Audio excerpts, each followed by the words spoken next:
और ये भी बड़ी पते की बात है कि पहली बार पूरे विश्व को उनके दर्शन होंगे श्री राधा माधव जी के। तो हमारे गिरधर लाल जी सिंहासन पर विराजेंगे, लेकिन जो ब्याह की पूरी प्रक्रिया है वो हमारे श्री राधा माधव प्रभु करेंगे, जो कि 80 वर्ष से सेवा कर रहे हैं, करवा रहे हैं अपनी। आज पहली बार सुबह उनको घर से लेके आया हूं मैं यहाँ, पहली बार घर से बाहर गए। श्री रामानुज गुरु जी के सेवा के ठाकुर जी, उनके दर्शन सबको नहीं हुए, पहली बार आज मंच में होंगे हमारे घर के ठाकुर जी। तो जितनी भी प्रक्रिया नव दंपति की होगी वो उनके मध्य होगी। लाल जी तो मुखिया बनकर के बैठेंगे, सेहरा वेरा सब पहनेंगे, मुकुट भी धारण करेंगे, सब क्रिया करेंगे, पर विवाह के जितने भी क्रम है वो राधा माधव जी के होंगे। तो इस भाव को आपको ध्यान रखना है कि लाल जी दुल्हा हैं, पर राधा कृष्ण तनु एक भय तब गिरधर लाल प्रकट भय। तो अब बिहार रचावे के काजे श्री गिरधर लाल जी दो रूप में सामने विराजेंगे और पूरी प्रक्रिया करेंगे, वो सब आपको दर्शन होगी। तो ऐसे राधा माधव प्रभु अभी पधारेंगे, उनके दर्शन होंगे हम आप सबको। किशोरी जी के प्रादुर्भाव की थोड़ी मधुर लीला हम लोग सुन लें, अष्ट सखीन की थोड़ी थोड़ी वार्ता सुन लें, उसके बाद फिर उत्सव में प्रवेश करेंगे। ठाकुर जी के 3 प्रधान शक्ति हैं, स्वरूप शक्ति, तटस्था शक्ति और माया शक्ति। ये 3 शक्ति हैं, बहुत ध्यान से सुनिएगा सब लोग, एक टक होकर के बैठो। 3 शक्ति हैं, स्वरूप शक्ति, तटस्था शक्ति और माया शक्ति। ठाकुर जी की माया शक्ति कौन सी, जिसमें मैं और आप हम सब लोग डूबे हुए हैं, वो ठाकुर जी की माया शक्ति है। कभी किसी व्यंजन का आकर्षण, कभी किसी वस्त्र का आकर्षण, कभी किसी व्यक्ति का आकर्षण, कभी किसी स्थान का आकर्षण। ये आकर्षण जो हमारे चित्त में आकर के हमको अपनी ओर खींचता है, ये ठाकुर जी की माया शक्ति है। वो भी ठाकुर जी की ही शक्ति है, माया शक्ति, जिसे हम मोह भी कहते हैं। ठाकुर जी की दूसरी शक्ति है जिसको तटस्था शक्ति कहते हैं। तटस्था शक्ति का मतलब क्या है, भगवान ने मुझे सामर्थ्य दी है, अब उस सामर्थ्य का मैं दुरुपयोग करूं कि सदुपयोग करूं, यह मेरे ऊपर निर्भर करता है। बहुत ध्यान से सुनने वाली बात है। जैसे आपने मेरे सामने बहु व्यंजन रख दिए और मेरे सामने दाल रोटी चावल रख दिए। अब आपने कही महाराज जी जो आप मानो चाहो पाओ। अगर मेरी जीभ पे मुंह कंट्रोल होएगा तो मैं सामान्य दाल चावल खा के पेट ही तो भर लूंगा, लेकिन अगर मेरी जिह्वा में आकर्षण होएगा तो मैं बस बहु व्यंजन की ओर भागूंगा। ये ठाकुर जी की तटस्था शक्ति है कि वो शक्ति आपको प्रदान करते हैं भोग भोगने की। अब आप उससे भोग भोगो कि भोगों का त्याग करो, ये आपके ऊपर निर्भर करता है। थोड़ी क्लिष्ट है सके भाषा, लेकिन ध्यान से सुनियो। जैसे शक्ति हम सबको प्राप्त है, अब अच्छो करनो बुरो करनो ये हमारे ऊपर है। कई लोग ऐसा कहें कि महाराज जी सब ठाकुर जी करवा रहे हैं तो बुरो भी ठाकुर जी करवा में हमसे। कोई आदमी बुरो करने के बाद बोले मैंने नहीं किया महाराज, वही सोई जो राम रची रखा, जो राम जी चाहे वही हो गए, ये बुरो भी राम जी ने मुझसे करवाया। ऐसा नहीं है, ठाकुर जी आपको सामर्थ्य देते हैं। अब बुरा करना अच्छा करना ये आपके ऊपर है। बिजली के तार में करंट तो आ रहा है, अब वहां से बल्ब जलाना है कि कोई और को 440 वोल्ट देने, ये आपके ऊपर है। ठाकुर जी तो शक्ति देते हैं, अच्छा करना बुरा करना ये हमारे हाथ में। ये ठाकुर जी की तटस्था शक्ति है। एक माया शक्ति, दूसरी तटस्था शक्ति और तीसरी है स्वरूप शक्ति। यही स्वरूप शक्ति भी 3 रूपों में विभाजित है। स्वरूप शक्ति के 3 विभाजन कौन कौन से हैं, तो संघनी, संविता और आह्लादिनी, ये 3 ठाकुर जी के स्वरूप हैं। बहुत ध्यान से सुनिए, स्वरूप भी शक्ति है ठाकुर जी को, वो भी 3 रूप में है। तो वहां में पहला है संघनी। ये ठाकुर जी को जो संघनी स्वरूप है ये कौन सा है, जैसे बरसानो धाम, धाम भी ठाकुर जी ही हैं। अगर आप ऊपर महल में नहीं दर्शन कर पाए, केवल धाम में प्रवेश कर गए तो भी ठाकुर जी के दर्शन के समान ही फल मिलेगा। तो धाम भी ठाकुर जी का स्वरूप है। बरसाना धाम, गोवर्धन धाम, नंदगाम, वृंदावन धाम, गोकुल धाम, इन सब धामन में जो हम विचरण करें ये भी ठाकुर जी को स्वरूप ही है। कौन सा स्वरूप है, संघनी स्वरूप है ठाकुर जी को। कई ऐसे महापुरुष हुए, श्री वंशी अली जी को चरित्र सबने सुनो होगा, मैंने कहो भी कथा में। वंशी अली जी तो कितने वर्षन तक श्री किशोरी जी के महल के नीचे ही बैठे रहे, कूड़े के ढेर में ही बैठे रहे, कितने वर्षन तक ऊपर नहीं गए। और 12-13 वर्ष बाद जब किशोरी जी ने ऊपर से टेर लगाई, अरे वंशी मैं तेरी प्रतीक्षा कर रही हूं जल्दी आ, तब 12 वर्ष बाद ऊपर गए। भक्तिमती मीराबाई अपने जीवन के कितने लंबे काल तक वृंदावन नहीं आई, पर वृंदावन को बचती नहीं। तो संघनी स्वरूप जो है ठाकुर जी का, वो धाम का चिंतन और धाम का दर्शन, ये ठाकुर जी का स्वरूप है, संघनी स्वरूप। ठाकुर जी का दूसरा स्वरूप है संवित स्वरूप। संवित स्वरूप कौन सा है, अब हम कथा में आपको सुना रहे हैं। कथा में आपको ठाकुर जी के रूप का वर्णन कर रहे हैं। सहज स्वभाव पढ़ो नवल किशोरी जू को, मृदुता दयालुता कृपालुता की राशि, न कहूं न रिस कभी भूले हूं न होत सकी, रहत प्रसन्न सदा ये मुख हासी। अब जैसे ये पद हित ध्रुवदास जी गा रहे हैं तो पद सुनते ही आपके चित्त में एक स्वरूप प्रकट हो रहा है, सहज स्वभाव है। नवल किशोरी, नवल किसको कहते हैं, जो सदा छोटी ही रहती हैं, कभी बड़ी नहीं होती, छोटी सी रहती है हमारी किशोरी जी, नवल किशोरी। मृदुता, दयालुता, कृपालुता, मतलब ना तो धाम सामने है और ना ठाकुर जी का स्वरूप सामने है, फिर भी किसी के प्रवचन सुन के, कथा सुन के, भाव सुनकर के ठाकुर जी का अनुभव हो जाए।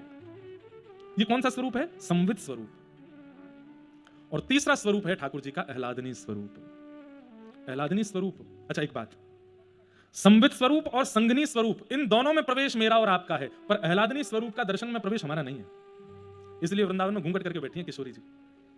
वहां घूंघट करवे के मैंने अनेक उदाहरण दिए कथा में, पर एक उदाहरण यह भी है कि वो घूंघट ठाकुर जी ने करवा रखो है। ये किशोरी जी, ये अधिकार सबको नहीं, ये अधिकार तो केवल मेरो है। आह्लादनी स्वरूप। अभी आह्लादनी स्वरूप कहा है, बड़ी बड़ी सुंदर परिभाषा है। मोकू अति आनंद भयो, तो मैंने कहा कियो नाच लियो, जोर जोर से नाच लियो, कूद लियो। आपको अति आनंद भयो तो आपने कहा कियो एक कोने में बैठ के रो लिए। आनंद में कोई रोवे, कोई नाचे, कोई हंसे, कोई बिलखे। सबके अपने अपने तरीका है आनंद को प्रकट करवे के। ध्यान से सुनियो, हर व्यक्ति अपना आनंद प्रकट करे। कोई आनंद प्रकट करे घूम करके, वाको घूमबे में सुख मिले, जैसे आनंद आवे चलो कहीं घूमने जा रहे हैं। कोई को आनंद आवे तो वो खावे चलो जाए, चलो मैं तो भोजन करूंगा। कोई को आनंद आवे तो वो अपना श्रृंगार करे, सज धज के तैयार होवे। कोई को आनंद आवे तो वो सो जाए। कहीं ऐसे भी कावे बोले बड़ा आनंद आ रहा, खाकर वो सोएंगे भैया हम तो, तान दुपट्टा लाओ रजाई। कोई को आनंद आवे तो वो शयन करे, सो जाए। पर ठाकुर जी के चित्त में जब आनंद को पारावार भयो तो ठाकुर जी बोले ये आनंद मैं कहां प्रकट करूं? सब लोग इधर देखो, इधर देखो, बात समझो, नहीं तो फिर बहुत कुछ छूट जाएगा आपको। ठाकुर जी के हृदय को जब अति आनंद भयो तब ठाकुर जी ने विचार किया कि ये आनंद कहां प्रकट करूं? ना तो मैं गाय के प्रकट कर सकूं, क्योंकि आनंद की हिलोर इतनी ऊंची है कि गावे से वाको पारावार नहीं होएगा। ना मैं नाच के प्रकट कर सकूं, कितना नाचूंगा मैं? अगर संपूर्ण कृष्ण लीला में भी नृत्य करता रहूंगा तो भी आनंद को भाव पूर्ण नहीं हो पाएगा। नाच के ना है सके, गाय के ना है सके, प्रसन्न है कि ना है सके, कहा करूं कैसे या आनंद को प्रकट करूं चित्त से? जैसे ही ठाकुर जी भाव कर रहे हैं कि आनंद को कहां प्रकट करूं, कहां प्रकट करूं, वही समय निकुंज में विराजमान श्याम सुंदर को बाम अंग फड़कन लगो और श्री बाम अंग से साक्षात वही ठाकुर जी के हृदय को आह्लाद, वही आनंद श्री किशोरी जी के रूप में प्रकट है गए। समझ में आई बात? मैं और आप अपना आनंद कहीं भी जाके प्रकट कर सकें, पर ठाकुर जी नहीं कर पाए, क्योंकि वो आनंद वाय स्थिति को है, कहां प्रकट करेंगे? तब ठाकुर जी के श्री अंग से किशोरी जी को, ओहो, जैसे ही ठाकुर जी ने बाम पाश में देखो है, दर्शन किया है, जिनको देख करके तीनों लोग मोहित हो जाएं। जन्माद्यस्य यतोन्वयादितरतश्चार्थे स्वविज्ञ स्वराट तेने ब्रह्म हृदय आदि कवये मुह्यन्ति यत्सूरयः। बड़े बड़े देवता भी जिनके रूप को देख करके मोहित हो जाते हैं, ऐसे श्याम सुंदर जिनको देख करके मोहित भये, ऐसी किशोरी जी प्रकट भय गई। कौन है किशोरी जी? ठाकुर जी को आह्लाद, इसलिए आह्लादनी शक्ति बोलते हैं। वही आह्लाद, वही आनंद को पारावार या रूप में प्रकट है। महाराज वेद भी नेति नेति कहकर के जिनके चरण में पड़े रहे, 33 कोटि देवता भी जिनके आगे हाथ जोड़ करके पड़े रहे, ऐसे ठाकुर जी तुरंत अपने सिंहासन से उतर के जिनके चरण में बैठ गए, वो है हमारी किशोरी जी, श्री लाडली जी। ऐसे ही देखत रहूं तो जन्म सफल कर मान। ठाकुर जी अपने हृदय के आह्लाद को कहां प्रकट करें? बोले किशोरी जी को देख करके। ठाकुर जी देख लें किशोरी जी को तो नेत्रन से आंसू भी प्रकट हो जाए, ठाकुर जी के अंग अंग में रोमांच भी है जाए, ठाकुर जी को नृत्य भी है जाए, ठाकुर जी को गायन भी है जाए, मतलब उत्साह की जितनी श्रेणी है सब एक साथ प्रकट हो जाती है किशोरी जी को देखते ही। ऐसी सुकुमारी प्यारी लाल जू की प्राण प्यारी, ऐसी सुकुमारी प्यारी लाल जू की प्राण प्यारी, ऐसी सुकुमारी किशोरी जी प्रकट हुई। अब तो स्थिति ठाकुर जी की ऐसी भाई कि बस पलक भी नहीं झपकते हैं, ऐसे ही देखत रहूं, किशोरी जी को निहारते रहते हैं। तब एक भाव यह भी है कि सामने 33 कोटि देवता खड़े हैं, वेद सब नेति नेति कहकर के पुकार रहे हैं। वही समय किशोरी जी ने कही कि भैया ब्रह्मांड के नायक, आपकी आज्ञा से पूरे ब्रह्मांड चलते हैं और आप मुंह को देखने में व्यस्त हो। अरे देखो सामने महादेव खड़े हैं, ब्रह्मा जी खड़े हैं, इनकी बात तो सुनो।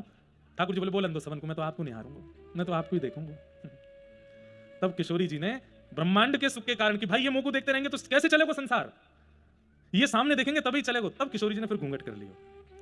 जैसे किशोरी जी ने घूंघट किया, ठाकुर जी बोले ऐसे मत करो, बोले चलो सीधे बैठो, सबकी बात सुनो और जो जो विश्व की क्रिया है वो सब संपादित करो। तब ठाकुर जी उठ के बगल में बैठे तो ब्रह्मा जी की, महादेव की, इंद्र की, चंद्र की जो भी वार्ता सब सुनी, सुन करके सब कियो।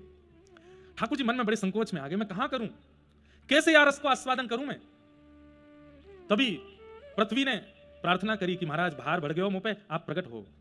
तब ठाकुर जी ने आज्ञा करी, वसुदेव ग्रहे साक्षात भगवान पुरुष पर, हे पृथ्वी तुम चिंता मत करो, वसुदेव जी के यहां साक्षात कृष्ण रूप धारण करके मैं आऊंगा। सब देवी देवताओं में भाग दौड़ लगी है, सब जाकर के ब्रजमंडल में अपने अपने रूप धारण कर रहे हैं। ब्रह्मा जी ब्रह्माचल पर्वत बन गए जिस पर बरसाना धाम है, ये पूरा पर्वत ब्रह्मा जी का स्वरूप है। महादेव नंदाचल पर्वत बन गए जहां पे नंदगाम विराजमान है, साक्षात नारायण गोवर्धन पर्वत बन गए। सब देवता अलग अलग रूप धारण करके आए ठाकुर जी अपनी तैयारी में हैं, तभी किशोरी जी से प्रार्थना करी, हे श्यामा जी आप भी चलो, आप भी पधारो। तब किशोरी जी ने 3 चीजों की मांग करी, गोवर्धन, यमुना और वृंदावन। ये 3 यदि जाएंगे तो मैं आऊंगी। इसका मतलब ये तीनों पृथ्वी के नहीं है, ये तीनों गोलोक धाम से आए हैं, नित्य निकुंज से पधारे। तब ठाकुर जी ने गिरिराज जी, यमुना जी और वृंदावन को व्यवस्थित किया और तब हमारी किशोरी जी को आगमन भयो, निकुंज से आगमन या धाम कर। तो निकुंज में प्रकट कैसे भई हैं? ठाकुर जी के आह्लाद के भाव से, इसीलिए आह्लादनी शक्ति है श्री राधा रानी। अब धराधाम पर वो कैसे प्रकट भई, ये कथा हम सुनेंगे। व्रजमंडल में भादों को महीना, अष्टमी तिथि और अर्धरात्रि में श्री यशोदा मैया के गर्भ से साक्षात नीलमणि श्री ठाकुर जी प्रकट भये। पूरे ब्रजमंडल में बधाई गवन लगी, बधाई हन लगी। दूसरो ही दिना भयो, मतलब एक दिना के लाला भये। इतने में ही श्री वृषभानु जी कीर्ति मैया के साथ नंद भवन पहुंच गए और नंद भवन पहुंचे हैं, सब बधाई लेकर के आए, लेकिन वृषभानु बाबा टीको लेकर के आए हैं। ऐसी कथा आवे मैंने सुनाई भी है कई जगह कि वृषभानु जी और नंद बाबा ये दोनों जमुना जी में स्नान करते भये एक दूसरे से कहते, हे यमुना मैया आप कृपा करियो, हम दोनों को एक एक संतान दीजियो, पर एक सी संतान मत दियो, मतलब दोनों के लाला लाला ना हो या दोनों के लाली लाली ना हो, एक के लाला हो एक के लाली हो, तो हम या मित्रता को संबंध में परिवर्तित कर देंगे, दोनों को ब्याह कर देंगे। यही भाव से वृषभानु जी और नंद बाबा दोनों गोते लगाए यमुना जी में और बस प्रतीक्षा कर रहे हैं कौन के यहां से पहली खबर आवेगी। तभी बरसाने में खबर पहुंची कि नंद भवन में लाला भयो है। और जैसे ही सुनी नंद भवन में लाला भयो, श्री वृषभानु जी तो महाराज टीको लेकर के गए हैं ठाकुर जी को। खूब सारे वस्त्र आभूषण, खूब सारे गले के हार, पावन के पाजेब, हाथन के कड़ूला, जो जो संबंध पक्के करते समय वर पक्ष के लोगों को दिया जाता वो सब सामग्री लेकर के गए। ऐसा वर्णन आवे कि बालक के जन्म हेवे पे खिलौनों लेके आवे, टोपी कुर्ता लेके आवे, लेकिन यहां तो लगन लेकर के आ रहे हैं। एक दिना के लाला भय, अभी 100 वर भी पूरे ना भय। अटारी पर खड़े हैं नंद बाबा और तभी देखी कि महाराज ब्रजवासीन के अथाह समूह के बीच श्री वृषभानु बाबा आ रहे हैं। ऊपर से देख करके नंद बाबा बड़े आनंदित थे, लेकिन तभी देखें इतनी सारी सामग्री कहां लेकर के आ रहे हैं। अच्छा एक बात सुनाऊं, ये लोग जो हूं मैं ना अपने आप बात बना लें, कछु पता हो चाहे नहीं पता हो, इन पर बात बनाना बहुत बढ़िया है। सबन को ये तो पता ही कि भैया नंद बाबा और वृषभानु जी इन दोनों ने आपस में पहले ही बात कर रखी है कि हमारे अगर लाला लाली भय तो इनको ब्याह कर देंगे।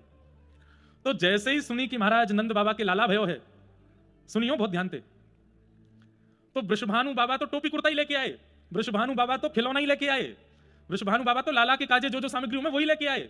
लेकिन ब्रजवासी ने एक दूसरे की कानाफूसी करी, देख सगाई लेके आए, टीको लेके आए, लाला भयो या हमारे टीको लेके आए। तो लेके तो टोपी कुर्ता ही आए, लेके तो खिलौना ही आए, लेकिन लोगों ने गानों शुरू कर दिया, नंद मेहरगर धोटा जायो बरसाने ते टीको आयो। जैसे ही गई टीको तो लेके तो वो टोपी कुर्ता खिलौना ही आए, लेकिन इतने ब्रजवासी ने महाराज वेग में आकर के जब गायो तो अपने आप विधाता के मन में आई, ब्रह्मा जी के मन में आई कि इन टोपी कुर्ता खिलौना इनको टीका में परिवर्तित कर दो। वृषभानु जी भी हैरान रह गए, क्यों? जब सामग्री नंद भवन में जाकर के एक एक सामग्री के ऊपर से कपड़ा हटाए तो वहां में श्रीफल अपने आप आ गए, वहां में नारियल अपने आप आ गए, गले के हार अपने आप आ गए, पामन की छोटी छोटी जूती आ गई।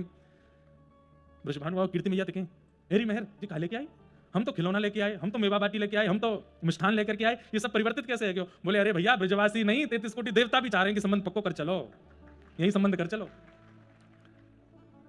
नंद बाबा आए, आकर के हृदय से लगायो, अरे आप सबन के आशीर्वाद सो लाला भयो है। बोले आपके लाला है, हमारे तो जमाई है। एक दिन आके जमाई राजा सास ससुर की गोद में डोल रहे हैं। वृषभानु बाबा गोद में लेकर के कैसे खिला रहे हो, जय हो मेरे दामाद जी। अच्छा ठाकुर जी नेक्स्ट से हैं, एक दिना के हैं, लेकिन भानु बाबा की गोद में जाके शर्मा वैसे ही रहे जैसे जमाई शर्मा हुए, या हमारे आज तक श्रीनाथ जी के नेत्र नीचे ही है, आज वो शर्म कर रहे हैं कि कहीं बरसाने के ना आए हो कोई। अद्भुत लीला है भैया ब्रज की।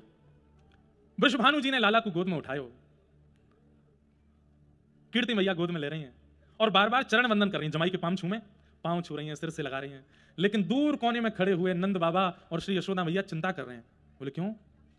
बोले दुल्हा तो बना दियो हमारा लाला, जमाई तो बना दियो, पर दुल्हन तो आई ना है अभी तक, बरसाने में कोई खबर तो आई ना है अभी तक। दो मत हैं, एक मत से तो श्री जी 1 साल बड़ी हैं ठाकुर जी से, एक मत से श्री जी 1 साल छोटी है। हमें तो दोनों मत में राजी हैं, बड़ी हूं चाहे छोटी हूं, छोटी हैं तो भी तो इन्हीं कोई राज चल रहा है, या हमारी बड़ी बता दो। तो अभी तक लाडली जी के प्रादुर्भाव के कोई संकेत नहीं है बरसाने में। तो नंद बाबा यशोदा मैया कह रहे हैं कि ये टीको करके जा रहे हैं, लाला के गले में हार पहना के जा रहे हैं, संबंध पक्को करके जा रहे हैं, और कहीं बरसाने में लाला है गयो तो। यशोदा मैया बोली अपनी ये चिंता एक बार कह दो भानु बाबा से, क्योंकि भैया आशा ही परमम दुखम, कहीं ये इतनी आशा करके चले जाएं, सब्र संबंध करके चले जाएं और कहीं बाद में खबर में तो कोई लाला ही आयो फिर का होगा। तो नंद बाबा ने भानु बाबा से कही, हे भानु बाबा हमें आपको संबंध स्वीकार है, और स्वीकार कहा, हमारी तो बचपन से यही बात रही कि भैया मेरे लाला होएगा तो आपकी लाली तो ब्याह होएगा, आपको लाला भयो तो मेरी लाली तो होएगा। लेकिन ठाकुर जी की कृपा से हमारे लाला है क्यों, पर अभी तक बरसाने थे तो कोई खबर ऐसी है ना है। तो आप ये संबंध पक्को करके जा रहे हैं, टीको करके जा रहे हैं। मैं तो बस यहाँ मारे कह रहा हूं कि विधाता के विधान को कोई जाने ना है, वो कहा कर दे। बोले मैं यही मारे तो टीको करके जा रहा हूं। बोले काय को? बोले मोको पता चली। कहा पता चली? बोले जब तक आपके यहाँ लाला नहीं भयो, आप गौशाला में बैठ के एक ही माला जपो करते, अभी तो भयो ना है, अभी तो भयो ना है, अभी तो भयो ना है, जाने कब होएगो। आपकी माला से ही लाला भयो, अब कल ते माला फिर नहीं शुरू कर दो, अभी तो भई ना है, अभी तो भई ना है, बरसाने में भई ना है, जाने कब होएगी। कल लेते आप ही नाम जब शुरू कर दो। और सबरे नंदगाम गोकुल के ब्रजवासी की जिम्मेवारी है, हम टीको करके जा रहे हैं तुम्हारे लाला को। अब तुम सब प्रार्थना करो, गैया ते, गिरिराज जी ते, यमुना जी ते, कि बरसाने में लाली ही होनी चाहिए, तभी संबंध राजी होएगो, पक्को होएगो। हम तो टीको करके आपके ऊपर जिम्मेवारी डाल के जा रहे हैं, लग जाओ सबरे भजन में। महाराज वही समय नंद भवन के सब लोग और नंदगाम गोकुल के सब लोग माला लेकर के बैठ गए। वे लाला अब ये संबंध पूरा होना चाहिए, टीको तो है गया लाला को, अब ये टीको विवाह तक पहुंचना चाहिए, और वाक्य का जो बरसाने में लाली होनी चाहिए। हर एक महीना बाद सबरे ब्रजवासी जुड़े, बरसाने जामे, बरसाने जाके कहें कोई खबर है का? बोले अभी तो कोई खबर ना है, और तपस्या करो, कोई गिरिराज जी की परिक्रमा लगा रहा है, कोई जमुना जी में 100 गोता लगा रहा हो। इतनी मन्नत और इतनी प्रार्थना तो लाला के काजे ना भाई जितनी किशोरी जी के काजे भाई है कि लाडली जी आनी चाहिए, नहीं तो ना कर जाएगी हमारी। ऐसा संबंध पहले नहीं भयो। कैसा संबंध? बोले एक दिना के लाला को टीको है गयो, एक दिना के लाला को टीका है गयो, और बिना छोरी के टीका है गयो, छोरी वही ना है अभी तक। और तीसरी बात, ससुराल पक्ष के सब लोग प्रार्थना कर रहे हैं कि बहू जल्दी जन्म ले, ताकि हमारे लाला कहीं कुंवार नहीं रह जाए। ये सब बंधुओं ब्रज साहित्य और अंतरंग भावन की कथा है, ये सब प्रत्यक्ष रूप से कथा में सुनावे वाले प्रसंग नहीं है। कहीं कहीं मन होगा तो मैं सुना दूं। हाँ, यहां सब ब्रजवासी प्रार्थना कर रहे हैं, तभी कछु महीना के लाला भय, और तभी नगाड़े बजते भय आए। बोले कहा? बोले ओहो कहा खबर है? बोले खबर ऐसी है कि बरसाने में वृषभानु भवन में कछु खबर है, जल्दी ही कछु चहल पहल है वारी। महाराज ब्रजमंडल में वृंदावन में उत्सव मनन लगे, नंदगाम ते दही छिड़कन लगे। बोले जय हो, बधाई हो, बधाई हो। काय बात की बधाई? बोले लाला को टीको भयो, ब्याह हो जाएगो, बस प्रार्थना करो लाली होए।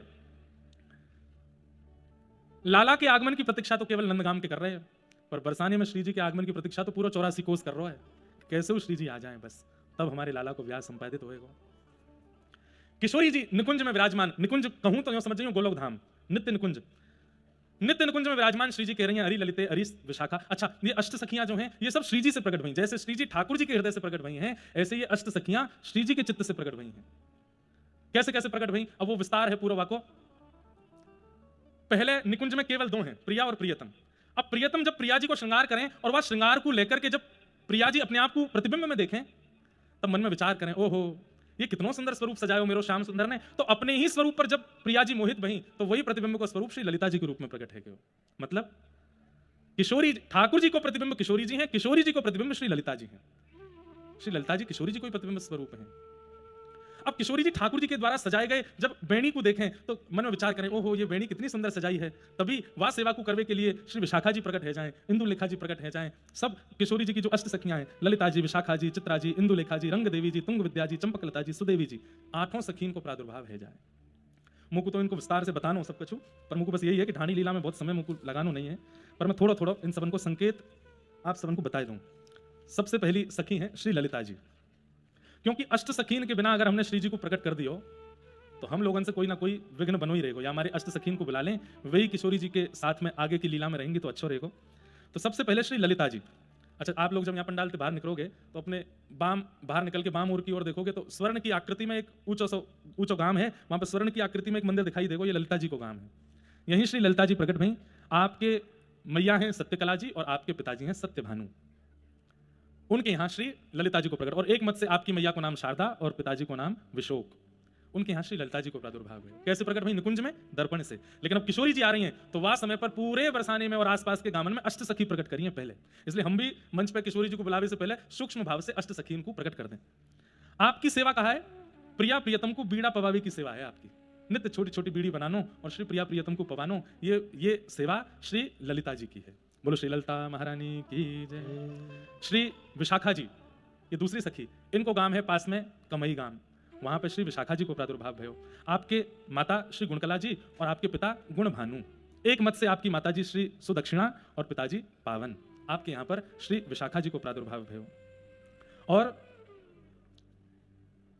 आपकी सेवा कहा है, ठाकुर जी के सुंदर भाव में आपकी सेवा ठाकुर जी को सुंदर सुंदर राग सुनावे की और सुगंधित इत्र लगावे की है। किशोरी जी के वस्त्रन में, चरणन में, हस्त कमल में इत्र सुगंधित करवे की सेवा और पूरे निकुंज को सुगंधित करवे की सेवा श्री विशाखा जी की। अच्छा, एक बात हमारे ब्रज के रसिकाचार्य की है कि जो लोग अपने घर पर सेवा करते हैं, जो सेवा ठाकुर जी की करो, वह सेवा से पहले सखीन को स्मरण करो। जैसे अपने ठाकुर जी को बीड़ी भोग पधराओ तो बीड़ी भोग से पहले श्री ललिता जी को प्रणाम करो, और ललिता जी को प्रणाम करके बीड़ी भोग पधराओगे तो वह बीड़ी भोग में जो दोष होगा वो दोष नष्ट हो जाएगा, ललिता जी आकर के वाकु सवार देंगे। अपने ठाकुर जी की निकुंज में, वस्त्रन में जब इत्र लगाओ तो वह समय श्री विशाखा जी को स्मरण करो, हे श्री विशाखा जी, या सेवा को पूर्ण करवाइयो। तो ठाकुर जी के सेवा में, इत्र सेवा में जो आप सो कष्ट बनेगा वो कष्ट नहीं होगा, पूर्ण हो जाएगा। तो कमई ग्राम में श्री विशाखा जी प्रकट भई। फिर तीसरी सखी है श्री चित्रा जी। आपको गांव यहीं पास में है, चिकसौली। अभी तो देखो मैं केवल सूक्ष्म बता रहा हूं, फिर विस्तार से इनकी लीला सुनाऊंगा। चित्रा सखी, चित्रा सखी जी की माता जी हैं रुचिकला और इनके पिताजी हैं सुचि भानु, और एक मत से माता जी हैं चर्चिका और पिताजी हैं चतुर। उनके पुत्र हुई श्री चित्रा जी, और इनकी सेवा क्या है, श्री प्रिया प्रियतम को वस्त्र धारण कराना। आज ठाकुर जी नील वस्त्र पहनेंगे। अच्छा, एक और बात मैंने कथा में कई बार बताई है कि श्री प्रिया जी जो वस्त्र धारण करें वहां से ठाकुर जी को संकेत मिले कि आज प्रिया जी कहां मिलवे वाली है। नील वस्त्र पहन करके आमे वहां पे गुलाबी चुनरी ओढ़ लें तो ठाकुर जी को संकेत मिल जाए कि कोई सरोवर, और वह सरोवर जामे कमल खिले हों, वहां मिलेंगी। तो ठाकुर जी की सेवा में सब पूर्णता करती हैं। चित्रा सखी जी ठाकुर जी और श्री जी के वस्त्र धारण कराती हैं। तो जब वस्त्र धारण कराओ तो चित्रा सखी जी को स्मरण करो। आपको गांव कौन सा है, चिकसौली। जब आप लोग बरसाना से यहाँ की ओर आते हैं तो बीच में चित्रा सखी जी का मंदिर पड़ता है। हमारी एक कथा पेंडिंग चल रही है वहां पे, एक अकिंचन कथा करनी है हमको चिकसौली में। अब जल्दी अकिंचन तो कैसी होगी, पर्वतन पर बैठना पड़ेगा आपको, ऊपर ऊंचे ऊंचे पर्वतन पर बैठनी हो, क्योंकि अकिंचन कथा में पंडाल बने ना, माइक लगे ना, सुबह भोर 4 बजे कथा होवे। या तो ऐसी होगी कि बिना बताए हम कर जाएंगे कथा, तो ही संपादित है पाए कि जाकू गुप्त चरण पे पता चल जाए वो पहुंच जाएंगे। तो चित्रा सखी जी, इनकी सेवा ठाकुर जी को वस्त्र पहनाने की। फिर कितनी सखी आ गई, कितनी भाई, अब चौथी सखी कौन है, रंग देवी। और श्री रंग देवी जी को जो गांव है वह को नाम है सखौली गांव, और आपकी माता जी हैं धर्मकला और पिताजी हैं धर्म भानु। और आपकी सेवा क्या है, इनकी सेवा किशोरी जी के सामने गोष्ठ लीला में जब ठाकुर जी और प्रिया जी जाते हैं उस समय श्रृंगार करवे की। देखो ये भी बात है, जब यमुना तट पे जामे, निकुंज में जामे, तब श्रृंगार वहां पे चित्रा सखी कर रही है, लेकिन जब गोष्ठ में आएंगे यानी कि गौशाला में जाएंगे लीला करवे के लिए, वास्तव में श्रृंगार की सेवा इनकी है, और बाकी राग सुनावे की सेवा इनको ठाकुर जी ने प्रदान कर रखी है। श्री रंग देवी, वाके बाद श्री चंपक लता जी। आपको गांव है करहेला, पास कोई गांव है करहेला, वहां पे आप प्रकट भई। आपकी माता जी चंद्रकला और श्री पिताजी चंद्र भानु, आपकी पुत्री भई चंपक लता जी। और आपकी सेवा का है, सेवा है चंवर डुलावे की। ठाकुर जी जब सेज पर विराज जाए तो वास्तव में चंवर करवे की सेवा श्री चंपक लता जी की है। कितनी सखी है गई, 5। अब छठवीं सखी कौन है, श्री सुदेवी जी। सुदेवी जी को सुनहला गांव है, वहां आपको प्रादुर्भाव भयो, और स्वर्ण जैसी इनकी कांति है। और सेवा क्रम में आपको ठाकुर जी के सन्मुख जल पिलावे की सेवा है, सुगंधित जल या फिर मिश्रित जल, कभी मीठो जल, कभी कुछ भी पेय पदार्थ जो ठाकुर जी और श्री जी निकुंज में पान करें वो पवावे की आपकी सेवा है। फिर अगली सखी है इंदुलेखा जी। आपके सुंदर भाव, आपको गांव है आंजनोखा गांव, आंजनोक गांव, वहां आपको प्रादुर्भाव भयो। आपकी माताजी बेला और पिताजी सागर, और आपकी सेवा है नृत्य करना और नृत्य करके श्री प्रिया प्रियतम को सुख प्रदान करना। ऐसी श्री इंदुलेखा जी वहीं। फिर वहीं श्री तुंग विद्या जी। तुंग विद्या सखी के माता जी हैं मेघा और पिताजी को नाम है पुष्कर। एक मत से अलग अलग नाम भी इन सबन के हैं। और आपको गांव है डबहारा गांव, वहां आपको प्रादुर्भाव भयो। और इनकी सेवा का है, सेवा कार्य में ये ठाकुर जी को सदा गीत सुनामें और वीणा वादन करके सुनामें, ठाकुर जी को सुख प्रदान करें। श्री तुंग विद्या जी। ऐसे करके अष्ट सखीन को प्रादुर्भाव निकुंज में भयो। फिर किशोरी जी ने उनको आज्ञा करके कही कि अब मैं आवे वाली हूं, आप सब जाकर के विराजमान हो जाओ। तब यहाँ के आसपास के गामन में एक एक करके अष्ट सखी प्रकट भई हैं। और अष्ट सखीन के बाद ठाकुर जी की जन्माष्टमी महानंद भवन में पूरी भई। 1 महीना पूर्ण होते ही यहाँ भानु भवन में श्री भानु बाबा को और श्री कीर्ति मैया को एक सुंदर स्वप्न भयो, और स्वप्न में दोनों ने सुंदर कमल वर्ण की एक लाली को दर्शन किया। अचानक सोते सोते आप उठ गए और उठ करके एक दूसरे को अपना स्वप्न सुनाने लगे। भानु बाबा बोले, अरे सखी तुम काहे को उठ गई? कीर्ति मैया बोली, मैं तो उठी से उठी, आप काहे को उठे? बोले, मैंने एक स्वप्न देखो। कीर्ति मैया बोली, मैंने भी एक स्वप्न देखो। आपने कहा स्वप्न देखो? बोले, पहले तुम अपना बताओ। कीर्ति मैया बोली, नहीं पहले आप अपना बताओ। तब भानु बाबा बोले, मैंने तो स्वप्न में देखो एक कमल वर्ण की सी सुंदर सी एक लाली, बड़ी सुंदर बड़ी मनोहर, घुटमन घुटमन चलती आई और मेरी गोद में आई कि मेरी दाढ़ी पे खेल रही है। वहां को रूप इतना सुंदर, मैं एक झलक ही देख पाया रूप की, और इतने में ही वो गोद पे उतर के पता ना कहां चली गई। पीछे पीछे दौड़ता रहो, जन कौन से कक्ष में प्रवेश कर गई, मिली नहीं तो हड़बड़ाई के मैं उठ गया। कीर्ति मैया बोली, वही कमल कली सी लाली जो आपकी गोद में खेल रही, आपकी गोद पे उतर के मेरे कक्ष में आके मेरे गोद में खेलने लगी। ऐसा मुझको स्वप्न में दिखो है, वही कमल कांति की लाली मेरी गोद में खेल रही है। बस ये चर्चा कर ही रहे हैं दोनों, रात्रि को समय है, और इतनी चर्चा हेते ही प्रसव पीड़ा होने लगी। अभी मैं एक पद सुना नहीं रहा हूं, बहुत विस्तृत हो जाएगा। उसमें 9 महीना का पूरा वर्णन है। कीर्ति मैया को 9 महीना तक क्या क्या संकेत हो रहे हैं, क्या क्या भाव हो रहे हैं, उन सब का वर्णन उसमें किया गया है। तो उसमें वर्णन करते हैं कि जब तीसरा महीना आयो, तब तीसरे महीने में क्या हुआ, अब सुनाई दो, कौन सा कहीं भागे जा रहे हो। यहाँ भागवत जी विराजमान है, बीच बीच में भागवत जी को पुट आएगा, लेकिन मुख्य रूप से तो हमें निकुंज रस चर्चा करनी है, निकुंज के भाव सुनने हैं। तो आप सब लोग बड़े भाव से सुनियो। प्रथम मास जब लाग्यो ही अनुराग्यो, भाग्य बड़े जाग्यो री अमंगल भाग्यो। पहलो मास जैसे आयो तो क्या हुआ, अमंगल, अमंगल किसको कहते हैं, अमंगल द्योतक जो कुछ भी होता है वो सब होना बंद हो गया। ना तो स्वप्न में कुछ गलत दिखता है, ना प्रत्यक्ष में कुछ गलत होता है, जितने भी अमंगल कार्य हैं वो सब मंगल होने लगे। ये प्रथम महीने में हो रहा है। प्रथम मास जब लाग्यो अमंगल भाग्यो। द्वितीय मास जब आयो, द्वितीय मास जब आयो कही बचन सुनायो, सखी सो जनायो री। दूसरा महीना जब कीर्ति मैया को लगो है तो मैया को ने एक आभास होने लगो कि कछु बात है। तो सखीन को बुलाकर के कीर्ति मैया ने बताया है कि मुझको कछु अनुभव है कि ऐसा लगे कि कुछ प्रसव पीड़ा जैसी हल्की हल्की कछु प्रसव के लक्षण लग रहे हैं। सखीन को बताया। तृतीय मास गोप रानी परम सुख सानी, कहत मृदुबानी जी ललिपुर आनी। तीसरे महीना में मैया को पता चल गई कि लाली है गर्भ में। बोले कैसे पता चली कि लाली है, सब सखी ने पूछी, लाला भी तो है सके, आपको कैसे पता कि लाली है। तृतीय मास जब आन्यो परम सुख सानी, कहत मृदुबानी जी क्या लली उर आनी। सब सहचरी बोली कैसे पता कि लाली है। तब कीर्ति मैया कह रही हैं, अहो लक्षण देख अभूत परम हर्षित भई। अरे लाला यदि गर्भ में आतो तो लाला के जो जो लक्षण वस्त्र आभूषण होने चाहिए वो दिखने चाहिए, पर मुझको तो अपने अपने स्वप्न में और अपने आभास में लहंगा दिख रहा है, चुनरी दिखाई दिख रही है, चंद्रिका दिख रही है, कानन के सुंदर लटके वाले सुंदर सुंदर कुंडल दिखाई दे रहे हैं, हाथन की चूड़ीन की आवाज आ रही है, पैरन की पाजेब की आवाज आ रही है। इन सब लक्षणों से मुझ को लग रहा है कि मेरे गर्भ में लाली है। आहा, जैसे ही कही कि गर्भ में लाली है। चौथे मास मन फूलो, चौथा महीना लगो है, और मन फूलो मतलब आनंद में है। भाग्य अनुकूलो महारस झूलो जी, महारस में आ गई हैं श्री कीर्ति मैया। सकल दुख भूलो, जितने भी दुख हैं कष्ट हैं सब चले गए चित्त से।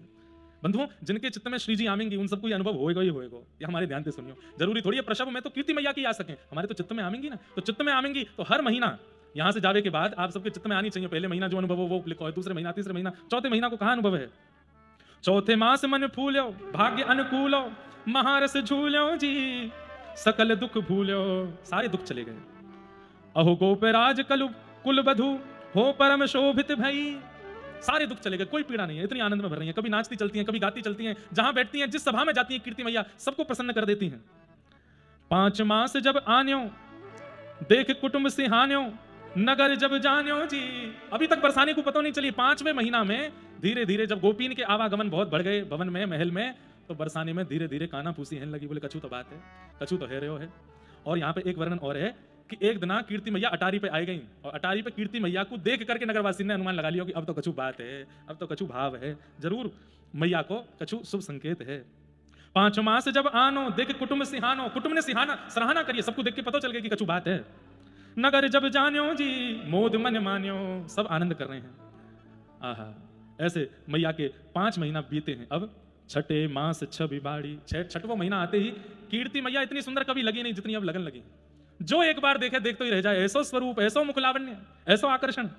छठे मास छवि बाढ़ी अंग अंग आढ़ी, कचुकी भई गाड़ी जी। मैया के अब धीरे धीरे जो मातृ लक्षण होते हैं वो धीरे धीरे प्रकट होने लगे हैं।